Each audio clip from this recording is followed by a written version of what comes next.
9 out of 10 startups fail, and the second most reason is that they don't find product market fit. They cannot sell their product to buyers and they are not delivering any value to the customers. In this video I want to explain what product market fit is. I want to show you how you can achieve it and also show you what you can do to get there faster by changing your product strategy.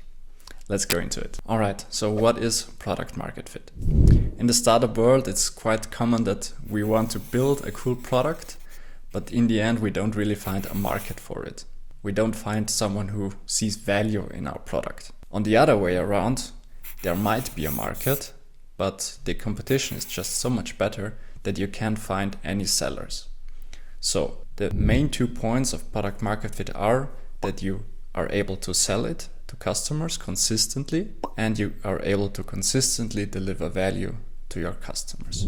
A good example for a startup that didn't find product market fit for a very long time is Airbnb. When Airbnb started out, people were afraid of renting out their home to strangers. Nowadays it's completely normal, but when they started out, they had really troubles to find market fit. Alright, second question to answer. How do you measure product market fit? This is a really tough question to answer because it's different for every startup. Not only for every industry, but for every startup. After listening to many startup experts and founders, they usually talk about that it's a gut feeling. If you have product market fit, you know you have it. While this might be true, it's really not a satisfying answer to the question. And that's why I really dug deep into what is product market fit, how do you measure it. And I not only did the research from my own startup in the past, but also talked to many other founders. And I found 3 things that are good indicators that you have product market fit. Number 1 is sales gets a lot easier. So you don't have to explain your product that much anymore. And also the most important KPI here is that the sales cycles get shorter. A good indicator of product market fit is that when the sales cycle gets shorter, the people really start understanding the value of your product really early on, and also the implementation of your product is quite easy. If it's just an app, okay, implementation is you download it, you start it.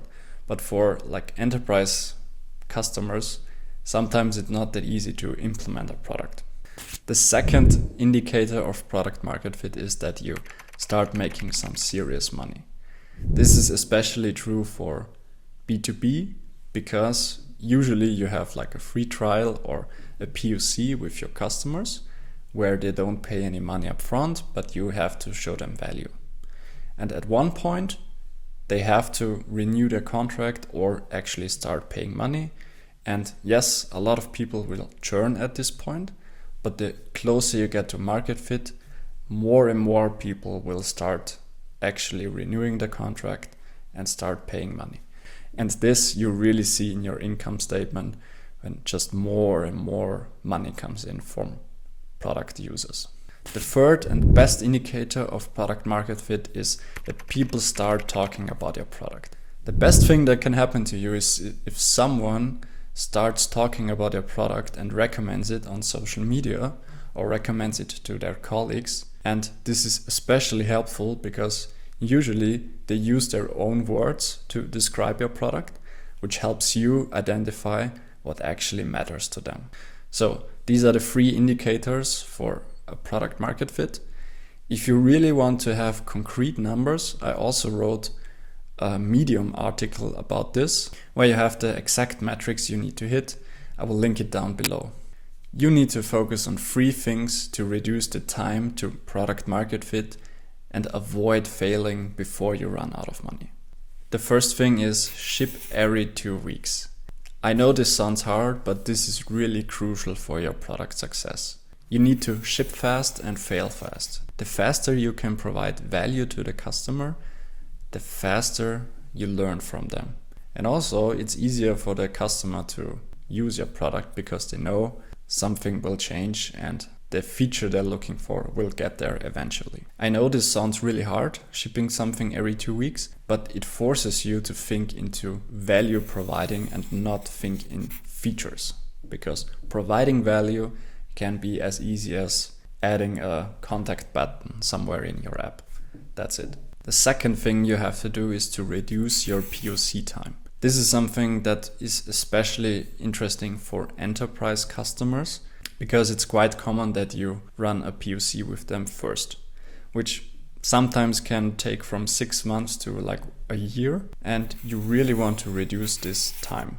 This does two things. First of all, it forces you to show value to the customer earlier because you have less time to show it to them. And second of all, you learn way earlier that they won't use your product or they will stick to it, and you know you will have a customer in half the time.